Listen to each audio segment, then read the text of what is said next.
उत्तराखंड में बड़ा हादसा हुआ, ग्लेशियर टूटा, तबाही आई, 125 से ज्यादा लोग लापता हो चुके हैं। लेकिन इन सब के बीच बचाव कार्य की कुछ अच्छी तस्वीरें सामने आई हैं। राहत वाली तस्वीरें। टनल में फंसे 15 लोगों को आईटीबीपी के जवानों ने निकाला। जमीन के अंदर से जो सही सलामत बाहर निकले, उनकी खुशी का ठिकाना नहीं था। जाहिर है, अगर आईटीबीपी के जवान नहीं आते, इनका बचना बहुत मुश्किल था। इन्हें एक तरीके से जिंदगी मिली है दोबारा। ये देखिए किस तरीके से एक एक करके सभी लोगों को निकाला गया, और इसके लिए आईटीबीपी के जवानों ने बहुत मेहनत की है। मलबा बहुत ज्यादा था, इन लोगों तक पहुंचना मुश्किल था।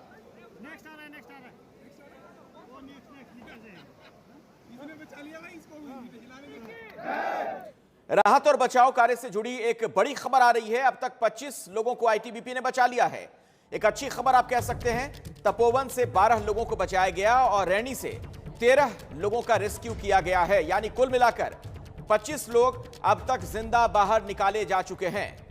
वैसे एक और टनल है जिसमें 30 लोग फंसे हुए हैं। इन्हें बचाने के लिए पूरी रात ऑपरेशन चलेगा। तो सुकून इस बात को लेकर कि कुछ लोगों को निकाल लिया गया है, लेकिन चिंता की बात यह है कि अभी भी बहुत सारे लोग फंसे हुए हैं। वहीं कुछ ही दूरी पर एक और सुरंग है जिसके अंदर कई लोग फंसे हुए हैं। उन्हें बचाने के लिए पूरी रात ऑपरेशन जारी रहेगा। और जो ताजा जानकारी मिल रही है उसके मुताबिक करीब 125 से ज्यादा लोग इस हादसे में लापता बताए जा रहे हैं। और इस बीच कुछ लोगों के लिए आईटीबीपी के जवान देवदूत बनकर आए। टनल में फंसे लोगों को कैसे बचाया गया, आप भी देखिए। 1 2 3 आप, 1 2 3 आप। रस्सियों के सहारे पहाड़ों पर फंसे लोगों के रेस्क्यू की तस्वीरें जरा गौर से देखिए। कितना खतरा और जोखिम भरा काम है ये।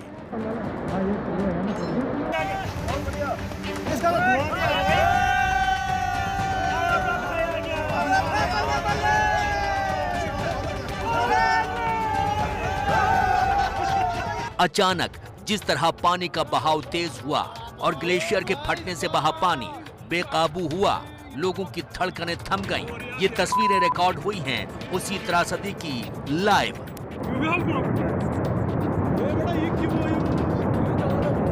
इस समय मैं तपोवन में हूँ। इस समय बहुत खतरनाक, यहाँ से ऊपर से कोई तार टूटा हुआ है। धौली गंगा जो है तबाही मचा रही है। नीचे जहाँ तक नजर पड़ रही है, चमोली, कर्णप्रयाग, श्रीनगर तक सभी दोस्तों से अनुरोध है, सभी मित्रों से अनुरोध है, कृपया बच कर रहे, क्योंकि यहाँ पे भयंकर जो है तपोवन से ऊपर से पूरा नदी फट गई है। पूरा कोई ताल फटा है ऊपर से, जिस भयंकर तरीके से इस समय स्थिति बहुत खराब हो रही है। त्रासदी के बाद देवदूतों की तरह जमीन पर उतरे आईटीबीपी के जवान और उन्होंने बेहद प्रोफेशनल तरीके से आपदा में फंसे लोगों को न सिर्फ बचाया, बल्कि स्ट्रेचर के जरिए उन्हें अस्पताल और सुरक्षित जगहों पर पहुंचाया। आईटीबीपी के जवान रोप के सहारे वहां नीचे उतरे और फिर उन्होंने किसी तरह से उस सुरंग को खोलने का प्रयास किया। वहां उन्होंने इंटर किया है और अभी 1 घंटा पहले तक वो लगभग 150 मीटर अंदर तक पहुंच पाए थे। ये सुरंग लगभग 250 मीटर लंबी है, लेकिन अंदर जो मजदूर हैं उनसे संपर्क नहीं हो पाया। हमारी सेना के लोग वहां पर पहुंच गए हैं। एनडीआरएफ की टीम एक दिल्ली से यहां पहुंची है। वो जौली ग्रांट से उनको बसों से वहां के लिए भेज दिया गया है। कुछ लोग एनडीआरएफ के कल और वहां पर आएंगे। मेडिकल फैसिलिटीज की दृष्टि से वहां पर आर्मी के, पैरामिलिट्री फोर्सेज की और हमारे जो स्टेट के डॉक्टर की सीएमओ स्वयं वहां पर कैंप किए हुए हैं। बचाव और राहत के इस काम में कूदे इन वर्दी वालों को देखकर आपदा में फंसे लोगों को जरूर सुकून मिला। पेंट दे दो, कोई पेंट दे दो। पानी था, छाती तक पानी मिट्टी में छोड़ पड़ा है। गिनना है बोला? गिनना कितने? 4 घंटे। अभी एक आदमी आ रहे हैं, कहाँ पर हो? सब ठीक है, हमारे पूरे लोग सब ओके। हमारे लोग यहाँ पे टनल के अंदर टोटल कितने लोग थे? 12 लोग थे सबसे पहले। आईटीबीपी के लिए क्या कहोगे? आईटीबीपी बस के लिए बहुत सही है, बहुत सही काम किया। नुकसान की बात जहाँ तक है वो बहुत ज़्यादा हो रखा है। जान माल लोकल से लेकर कंपनी में जितने भी लोग थे, बहुत सारे लोग नहीं दिख रहे हैं। अभी 2-4 लोगों को देखा है मैंने इधर कंपनी के। और लोकल लोगों की तो जिन लोगों की अभी तक सूचनाएं हैं हमारे पास 3-4 लोगों की जो यहाँ पे रेणी ग्राम सभा के अंतर्गत, दोनों ग्राम सभाओं के अंतर्गत 3-4 लोगों की अभी लापता होने की सूचना मिली है हमको। और सुबह मुझे 10:30 पौने 11 बजे करीब सूचना मिली थी पैंग से। हमारे एक बंदे ने फ़ोन किया था मुझे, प्रदीप नाम के लड़के ने, कि भाई यहाँ रोटी का ग्लेशियर टूट गया है। बचाव की इन कोशिशों की सफलता ही है कि नुकसान को कम से कम रख पाने में मदद मिली।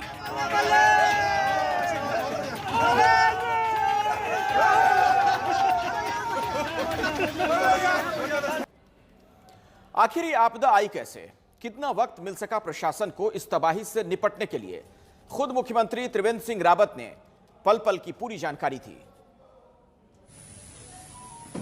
वहां पर हमारे पुलिस के भी 4 जवान सुरक्षा में थे, 2 तो छुट्टी पर थे क्योंकि 2 की ड्यूटी लगती थी और 2 वहां पर थे। तो दोनों के दोनों मिसिंग हैं और 29-30 के करीब जो ऋषिगंगा प्रोजेक्ट में काम करते थे वो लोग मिसिंग हैं। उसी से लगभग 5 किलोमीटर डाउन स्ट्रीम में तपोवन में ये एनटीपीसी का निर्माणाधीन प्रोजेक्ट था और इसमें काफी संख्या में मजदूर काम कर रहे थे।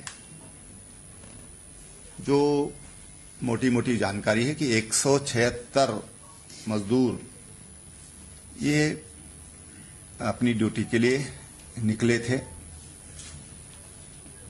और वहां पर 2 टनल हैं। एक टनल में 15 लोग, क्योंकि वो संपर्क में आ गए मोबाइल पर, तो 15 लोग थे और दूसरी टनल में अनुमान है कि 30-35 लोग संभावित हैं।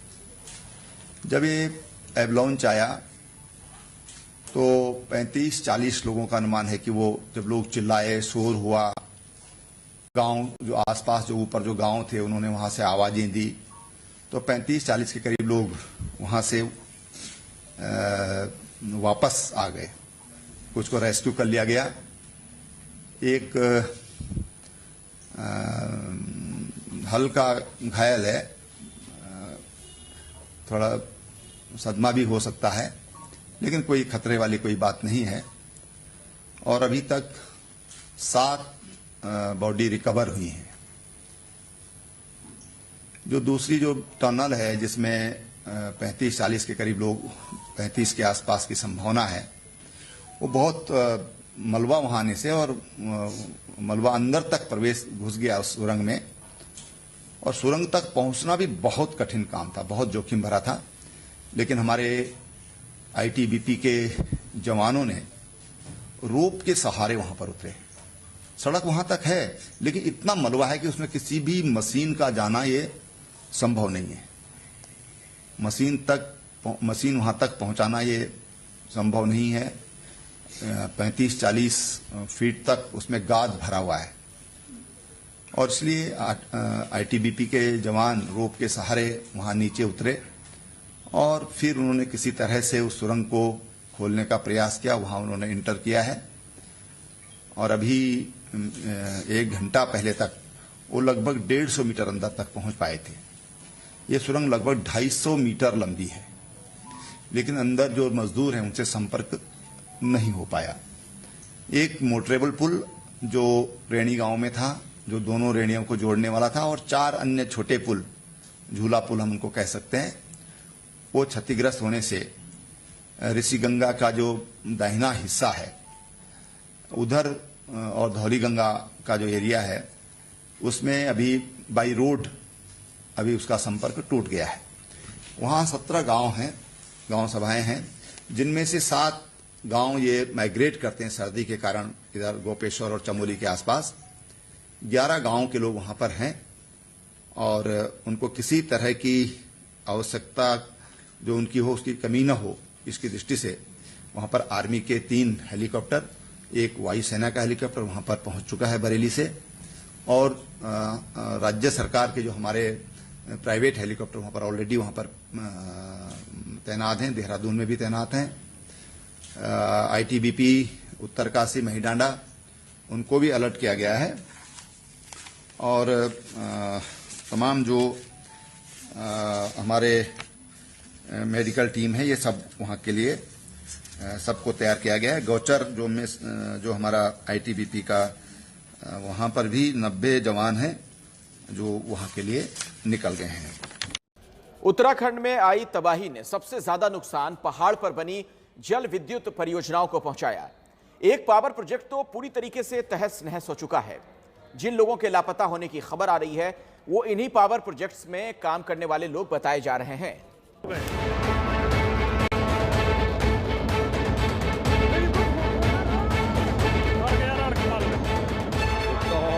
पहाड़ी नदी पर नीचे डैम और पहाड़ से ऊपर से आता हुआ भयानक सैलाब।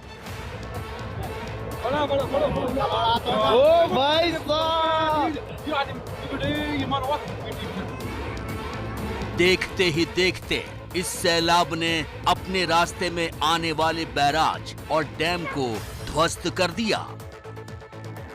पहाड़ में नदी पर बिजली पैदा करने के लिए जो बांध बनाया गया था उसे ग्लेशियर टूटने से आई आपदा ने तहस नहस कर दिया।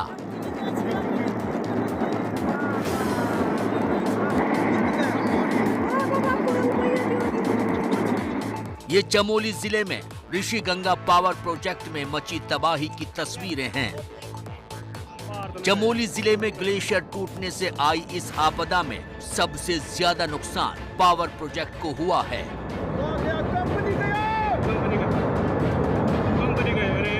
और ग्लेशियल आउटबर्स्ट ऋषिगंगा के अपर रीचेस में हुआ है और उसके बाद वहाँ के जो प्रोजेक्ट्स हैं, हाइडल प्रोजेक्ट और ब्रिज प्रोजेक्ट्स बीआरओ के, वो सब अफेक्टेड हुए हैं। उसमें पूरी संभावना है कि न केवल जान को खतरा हुआ है, माल को भी खतरा हुआ है, लेकिन उसका आकलन अभी हम लोग नहीं कर सकते। आपदा के दौरान कई लोग पावर प्रोजेक्ट की इन्हीं टनल में फंसे रहे। पूरी टनल में मलबा भर गया। टनल में फंसे लोगों को निकालने के लिए बाद में रेस्क्यू ऑपरेशन चलाया गया। ये दुर्घटना लगभग 11 पौने 11 बजे की है, जब एक अवलांच आया और उसने ऋषिगंगा पावर प्रोजेक्ट को जो है पूरी तरह से तोड़ दिया और वहाँ पे जो कर्मचारी काम कर रहे थे वो सब मिसिंग है ऑलमोस्ट। उसके आगे तपोवन में भी एक पावर प्रोजेक्ट था एनटीपीसी का, वो जो है उसको भी इम्पैक्ट किया है। वहाँ भी 150 के करीब कर्मचारी थे, किंतु वहाँ कुछ लोगों के टनल में होने की सूचना प्राप्त हुई है, जिसमें हमारा उत्तराखंड पुलिस की एसडीआरएफ टीमों का प्रयास जारी है उनको बचाने का। उत्तराखंड के पहाड़ों में नदियों पर कई पावर प्रोजेक्ट बन चुके हैं और कई बन भी रहे हैं। जिस चमोली जिले में ये तबाही मची, अकेले वहीं पहाड़ी नदियों पर छोटे बड़े 7 पावर प्रोजेक्ट बने हैं, जिनमें शामिल हैं Birahi Ganga hydro project, Chamoli hydro project, Rishi Ganga power project, Vishnuprayag hydro electric project, Rajwakti hydro project, Melkhet hydro power project, Helang में जल विद्युत निगम का प्रोजेक्ट। इस आपदा से ऋषि गंगा पावर प्रोजेक्ट को सबसे ज्यादा नुकसान होने की खबरें हैं। डाउन स्ट्रीम में है ऋषिकेश से करीब 13-14 किलोमीटर, वहाँ पे बड़ा डैम है तो वाटर वहाँ पे रुका है। करीब 9-10 डेड बॉडीज रिवर से रिकवर कर ली गई हैं। बाकी के बारे में सर्च जारी है। पहाड़ से जब सैलाब पूरी तीव्रता से आगे बढ़ने लगा तो निचले इलाकों में बने डैम से आनन फानन में पानी छोड़ने के आदेश दे दिए गए। अलकनंदा नदी पर विष्णुगाड़ पीपल कोटी हाइड्रो इलेक्ट्रिक प्रोजेक्ट और श्रीनगर में अलकनंदा नदी पर बने पावर प्रोजेक्ट से पानी खोल दिया गया। और इस हादसे के बाद राहत और बचाव के काम में एयरफोर्स ने भी अपनी पूरी ताकत लगा दी है। कुछ देर पहले देहरादून के जॉली ग्रांट एयरपोर्ट पर एयरफोर्स का C-130J सुपर हरक्यूलस ट्रांसपोर्टर विमान उतरा। इसमें रेस्क्यू टीम और दूसरे भारी उपकरण लाए गए हैं। देखिए तस्वीरें आपके सामने हैं। इनका इस्तेमाल बचाव कार्यों में किया जाएगा। तो एयरफोर्स भी पूरी तरीके से मुस्तैद है। जान माल की हिफाजत के लिए तमाम तरह के प्रयास किए जा रहे हैं। नीरज राजपूत हमारे सहयोगी इस वक्त जुड़ चुके हैं। नीरज, किस तरीके से एयरफोर्स की तरफ से कोशिशें की जा रही हैं, बताएं। बिल्कुल अखिलेश, जैसा कि हमने देखा कि ये C-130J सुपर हरक्यूलस पहुंच चुका है जोली ग्रांट, और वहीं पर जोली ग्रांट में ही 3 और हेलीकॉप्टर्स खड़े हुए हैं एयरफोर्स के। ये जो टीम पहुंची है, 50 लोग हैं इसमें एनडीआरएफ के, और उन 50 टीमों को तुरंत ही जोली ग्रांट जोशीमठ ले जाया जाएगा, जहां पर ये हादसा हुआ है। ये रात में ही लेके जाएंगे, ऐसी जानकारी मिल पाई है। इसके अलावा एक और AN-32 जो एयरक्राफ्ट है वो हिंडन एयरबेस पर तैयार खड़ा हुआ है, जो कि एनडीआरएफ की अगर दूसरी टीम जाना चाहेंगी तो वो जा सकती है। इसके अलावा 2 चीता हेलीकॉप्टर भारतीय वायुसेना की एविएशन विंग के वो उसी जोशीमठ इलाके में है, तैनात किए गए हैं। इसके अलावा फील्ड हॉस्पिटल आर्मी ने अपना एस्टेब्लिश कर दिया है जोशीमठ में, जो कंट्रोल रूम बनाया गया है वो भी वहीं पर बनाया गया है। इसके अलावा 4 पलम, जिसमें करीब 60 से 65 जो जवान हैं वो रेस्क्यू ऑपरेशन में आर्मी की तरफ से। इसके अलावा जो आर्मी की जो इंजीनियरिंग टास्क फोर्स है, जो टनल के अंदर घुसने का काम कर रही है, वो वहां पर तैनात की गई है। इसके अलावा मार्कोस की टीम, भारतीय नौसेना की जो मरीन कमांडोज हैं, उनको भी तैनात किया गया है, स्टैंड बाई पर रखा गया है। 16 कमांडोज की टीम दिल्ली में तैनात है, जैसी जरूरत पड़ेगी उनको तुरंत भेजा जाएगा एयरफोर्स के प्लेन से जोली ग्रांट, और उसके बाद आगे हेलीकॉप्टर। और इसके अलावा 40 कमांडोज जो हैं मुंबई में स्टैंड बाई पर हैं, कभी भी किसी भी स्थिति से निपटने के लिए, कि उनको भी तुरंत वहां से मुंबई से देहरादून पहुंचाया जाए जल्द से जल्द। तो ये पूरे रेस्क्यू ऑपरेशंस आर्म्ड फोर्सेस के हैं, और कुछ ही देर में भारतीय वायुसेना की एक स्मॉल ब्रीफिंग होने वाली है राजधानी दिल्ली में वेस्टर्न एयर कमांड में, जहां पर पूरी जानकारी दी जाएगी इस ऑपरेशन के बारे में। शुक्रिया नीरज राजपूत इस जानकारी के लिए आपका। तो जैसा नीरज भी बता रहे थे, कुछ ही देर के बाद 9:30 बजे एयरफोर्स की प्रेस कॉन्फ्रेंस होने वाली है। वेस्टर्न एयर कमांड में होने वाली इस प्रेस कॉन्फ्रेंस में उत्तराखंड में एयरफोर्स द्वारा चलाए जा रहे रेस्क्यू ऑपरेशंस की पूरी जानकारी दी जाएगी, यानी ये राहत और बचाव का काम कहां तक पहुंचा, इस वक्त क्या हालात हैं और आगे किस तरह की चुनौतियां हैं, इसके बारे में ब्रीफिंग होगी, पूरी जानकारी दी जाएगी। तो उत्तराखंड में आज सुबह 10 बजे ग्लेशियर फटने से जो प्राकृतिक आपदा आई, अलकनंदा नदी ने विकराल रूप लेकर जो तबाही मचाई, अगर उसी रूप में अलकनंदा से मिल जाती एक और नदी की धारा, तो हरिद्वार और ऋषिकेश समेत कई और शहर उसकी चपेट में आ सकते थे।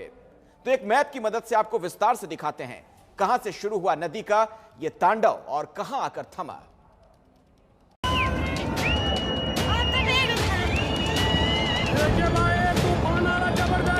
उत्तराखंड के चमोली जिले से शुरू हुआ पानी का ये तांडव नीचे बहते हुए जो कुछ भी या जो कोई भी इसके रास्ते में आया उसे तहस नहस कर अपने साथ बहा ले गया। करीब 150 लोगों के गायब होने की आशंका जताई जा रही है और कुछ शव बरामद भी किए जा चुके हैं।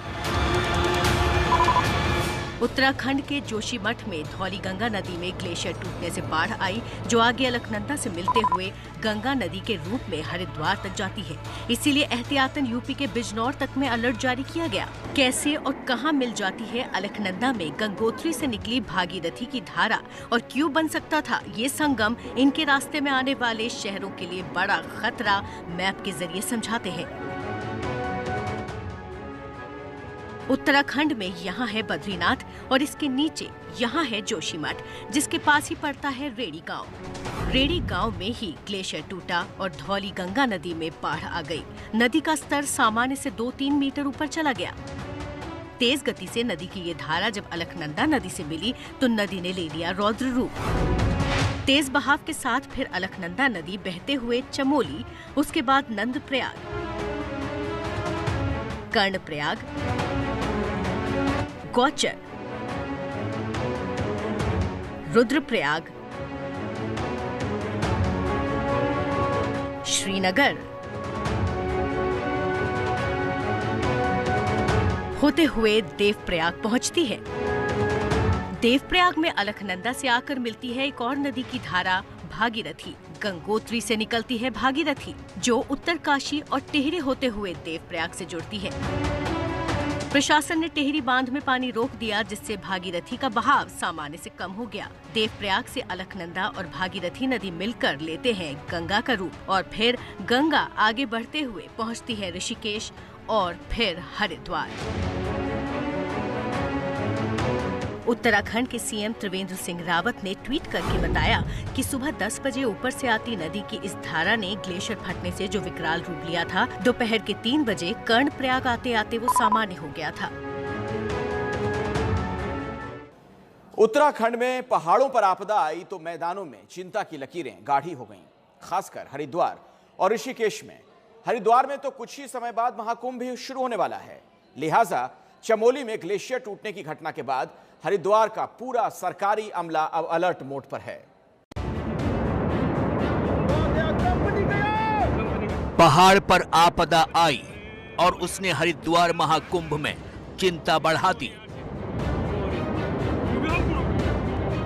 वो इसलिए क्योंकि उत्तराखंड के चमोली जिले में तपोवन के पास ग्लेशियर टूटने से गंगा की सहायक नदियों में जो सैलाब आया उसकी तस्वीरें बहुत डराने वाली हैं।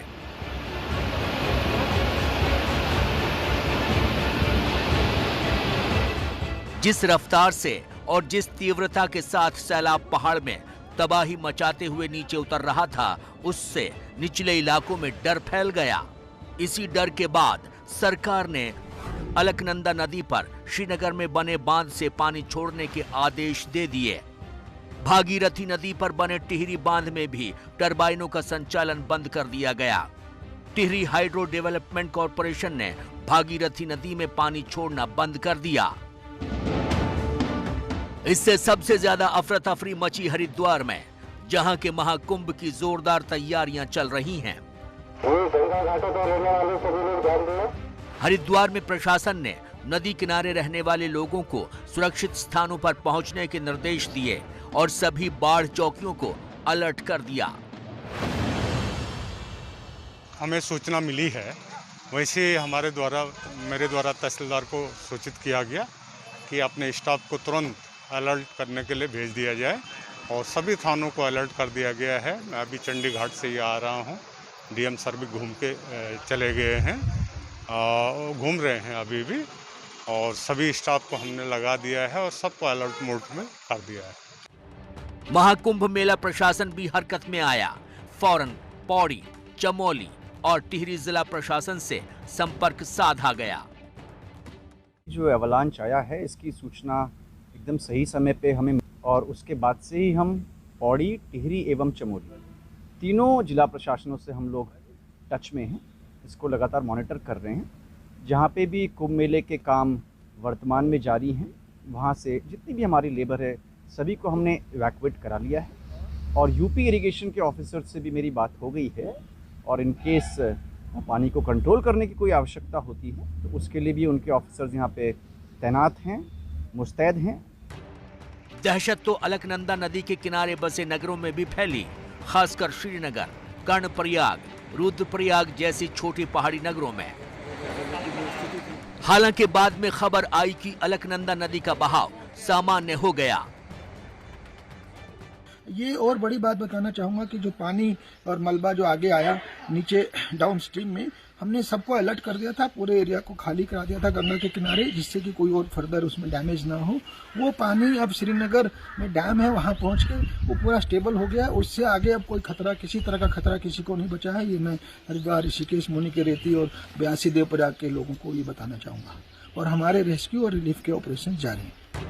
तो चमोली में आई आपदा में इस बार निचले इलाकों को समय रहते बचा लिया गया। उत्तराखंड के इस इलाके में लगभग इसी तरह का कहर साल 2013 में भी बरपा था, जब केदारनाथ आपदा आई थी। तब निचले इलाकों में भी भारी तबाही मची थी, लेकिन इस बार ग्लेशियर टूटने से जो सैलाब आया उसका प्रभाव निचले इलाकों पर ज्यादा नहीं पड़ा।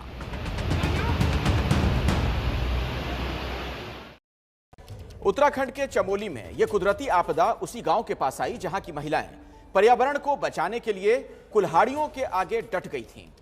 रैणी गांव की महिलाओं ने ही चिपको आंदोलन चलाया था, लेकिन पर्यावरण बचाने के लिए लड़ने वाले रैणी गांव को आज बिगड़ते पर्यावरण की ही मार झेलनी पड़ी।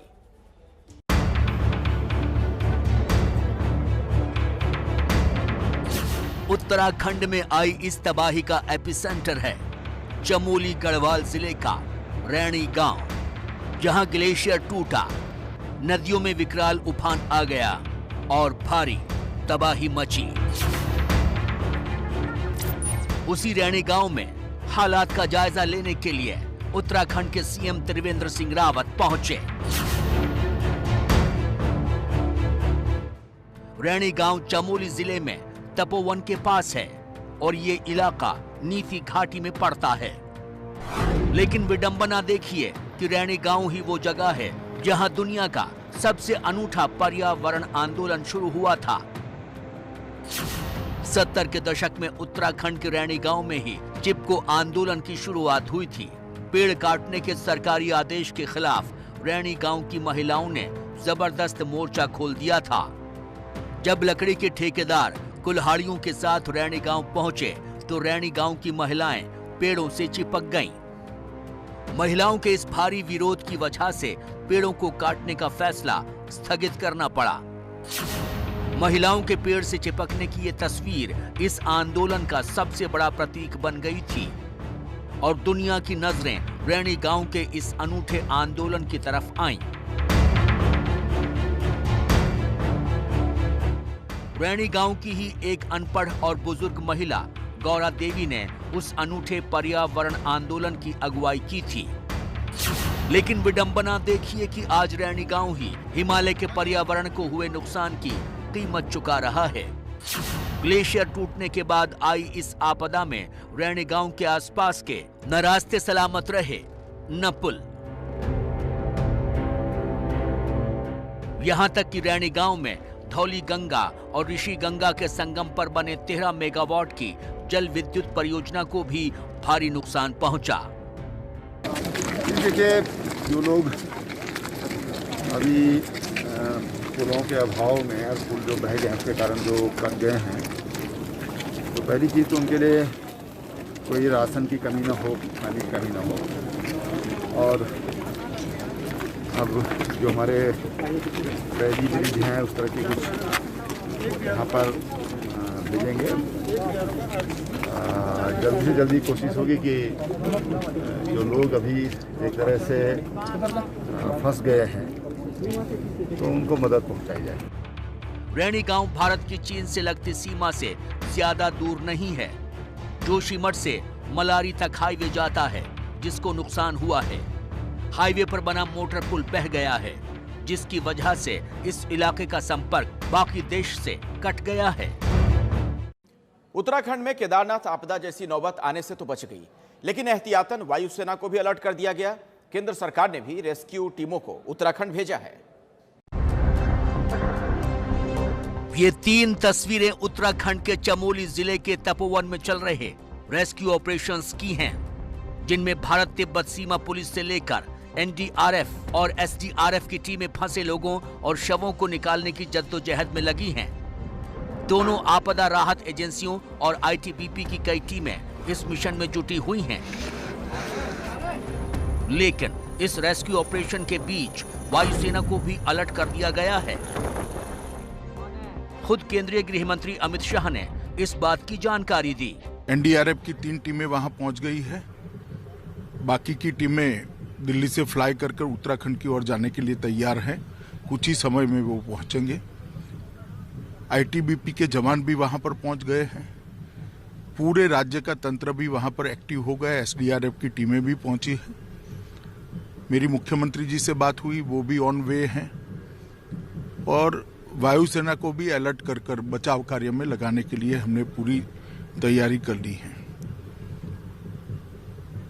मैं उत्तराखंड की सभी निवासियों को आश्वस्त करना चाहता हूं कि नरेंद्र मोदी सरकार इस संकट की घड़ी में उत्तराखंड के साथ खड़ी है और हर संभव मदद देकर इस संकट से जल्दी उत्तराखंड बाहर आए और आम जनजीवन पहले की तरह शुरू हो जाए। इस दिशा में हमारे प्रयास है।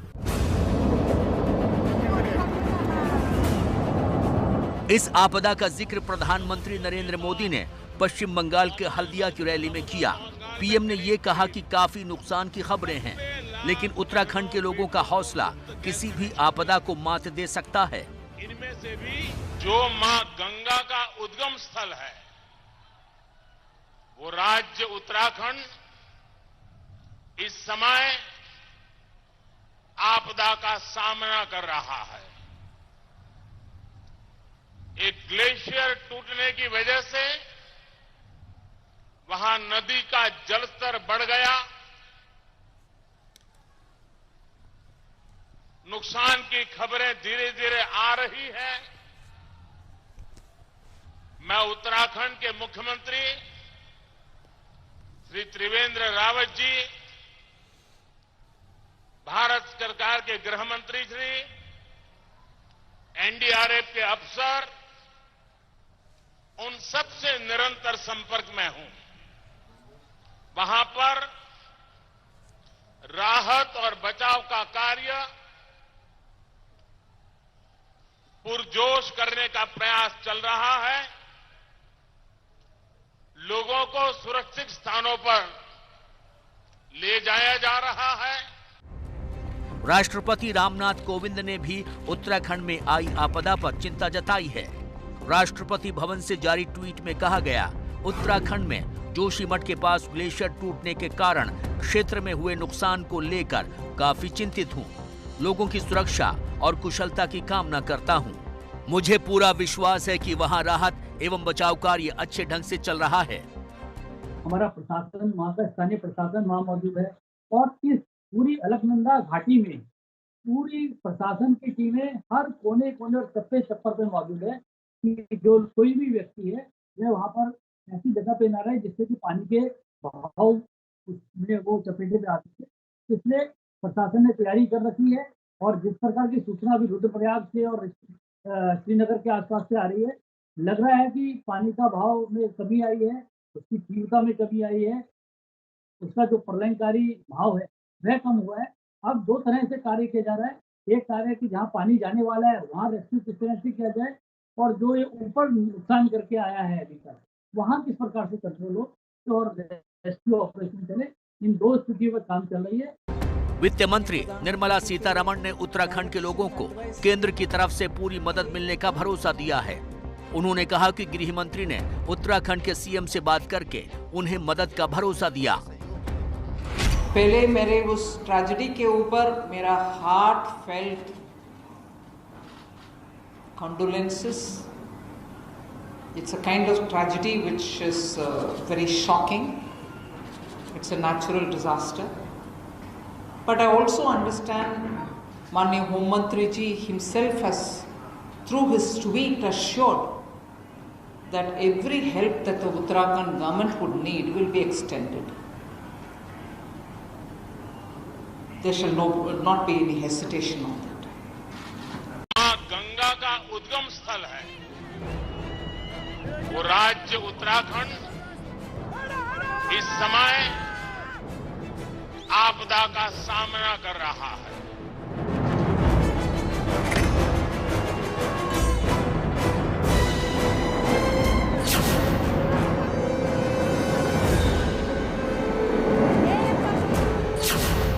एनडीआरएफ की 3 टीमें वहां पहुंच गई है। मैं भी शाम को पहुंचकर परिस्थिति का जायजा लूंगा।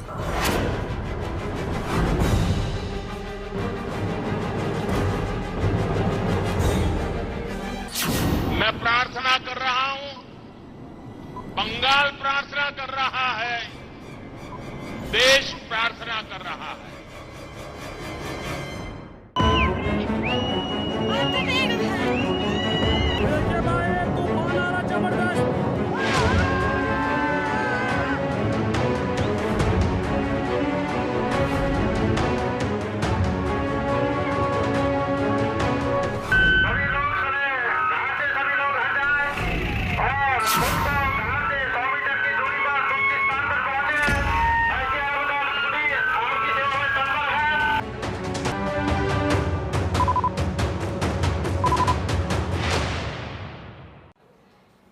तपोवन में टनल से 12 लोगों को बचाया जा चुका है, लेकिन यहां पर और भी लोग फंसे हुए हैं। इसीलिए रात भर यहां रेस्क्यू ऑपरेशन चलने वाला है। ये तस्वीरें आप देख रहे हैं, राहत और बचाव का काम कैसे लगातार जारी है। कोशिश यही कि जल्द से जल्द सभी लोगों को सुरक्षित निकाला जा सके और पूरी रात ये ऑपरेशन चलने वाला है।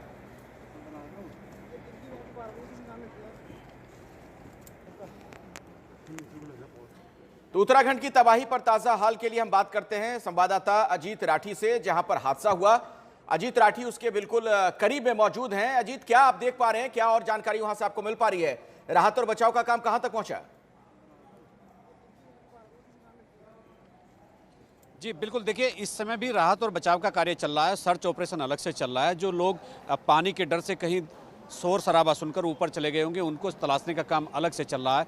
और एक अलग तरह की एक रोशनी वहाँ ईजाद की गई जो गुब्बारों में फिट करके ऊपर एक लैंप्स रखे गए हैं। कुछ एक लाइट्स ऐसी हैं जो वहाँ पर पूरे रोशनी से जगमग, वो पूरा पूरी जगह जगमग हो रखी है। चूँकि सर्च ऑपरेशन चलाना है और रेस्क्यू करना है तो वहाँ प्रकाश की व्यवस्था इस समय बहुत ज़रूरी होनी चाहिए थी।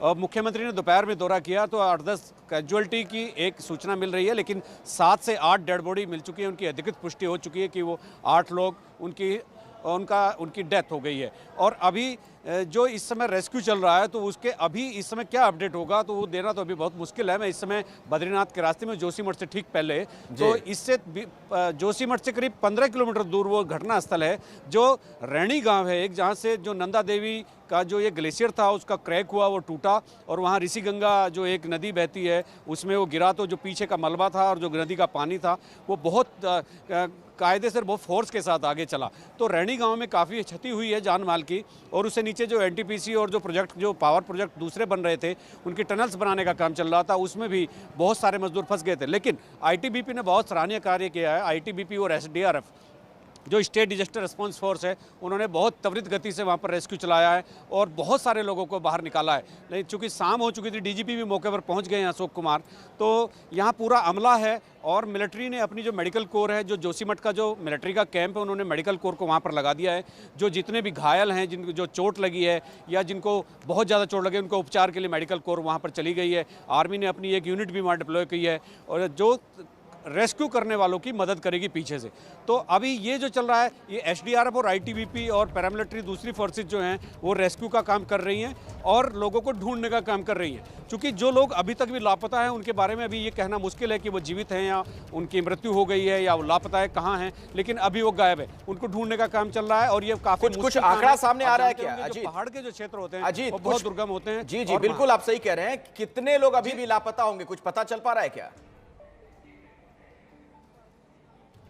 नहीं, देखिए जो मुख्य सचिव हैं सूबे के, उन्होंने कहा था कि 100-150 लोगों के हताहत होने की उम्मीद है।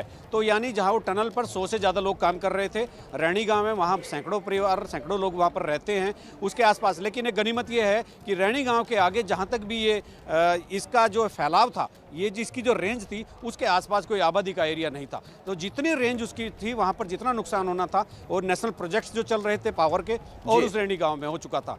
तो ये अभी 100-150 के आसपास हम कह सकते हैं। मुख्य सचिव इस बात को कह रहे हैं कि इतने लोग हताहत हो सकते हैं। चलिए इस खबर पर आप नजर बनाकर रखें क्योंकि पूरी रात ये ऑपरेशन चलने वाला है। बहुत बहुत शुक्रिया अजीत इस जानकारी के लिए आपका। अब जरा ये समझते हैं कि ग्लेशियर टूटने के बाद क्या क्या हुआ, तबाही कैसे मची। इस रिपोर्ट में इस आपदा की पूरी क्रोनोलॉजी आप समझिए। नीति घाटी में ग्लेशियर टूटकर ऋषिगंगा नदी में गिरा। ऋषिगंगा नदी नीति घाटी के रेडी गांव से गुजरती है। ग्लेशियर टूटने से ऋषिगंगा में सैलाब आ गया। सैलाब से रेणी गांव के पास ऋषिगंगा पावर प्रोजेक्ट तबाह हो गया। ऋषिगंगा पावर प्रोजेक्ट में काम कर रहे 29 से 30 लोग लापता हैं। रेडी गांव के पास ऋषिगंगा और धौली गंगा के संगम से सैलाब और तीव्र हो गया। रेडी गांव से 5 किलोमीटर नीचे तपोवन में तबाही मच गई। तपोवन में एनटीपीसी के निर्माणाधीन पावर प्रोजेक्ट को भी नुकसान हुआ।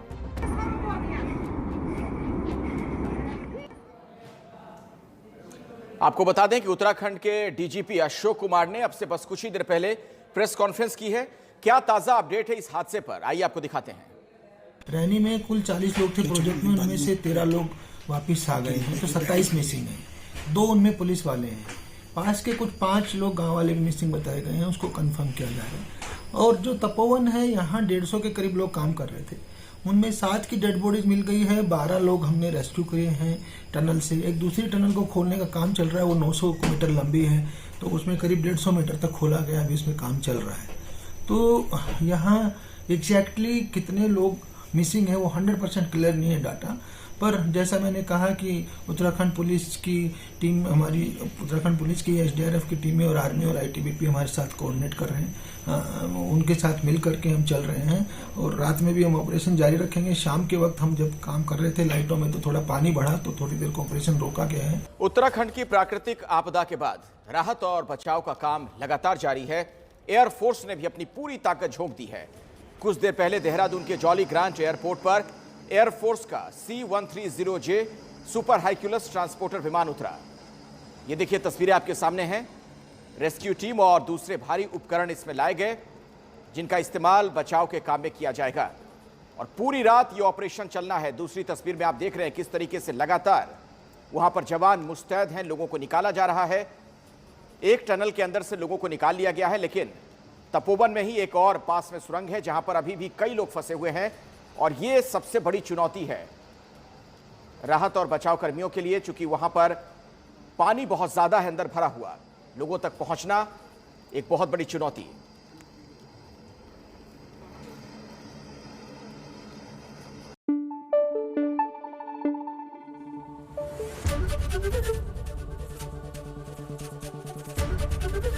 एबीपी न्यूज आपको रखे आगे।